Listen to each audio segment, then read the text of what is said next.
তো আজকে আমি যাব একটা অনুষ্ঠানে, তো লেটস গো। চলো, আমি রেডি সেডি হয়ে গেছি তাড়াতাড়ি করে।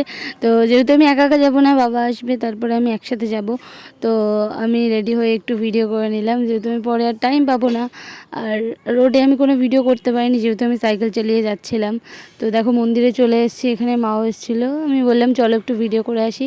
মন্দিরে দেখো কত সুন্দর করে সাজিয়েছে, আর এখানে একটা টিভিও দিয়েছে, যাতে যারা এখানে বসে বসেও দেখতে পারবে অনেকে।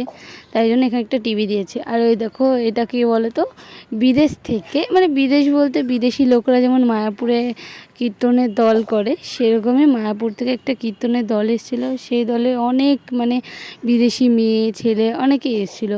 তো সেটাই তোমাদেরকে দেখালাম। আর কতটা লম্বা এরা, এদের পাশে দাঁড়ালে আমাকে মনে হচ্ছে যে আমি একদম বাচ্চা।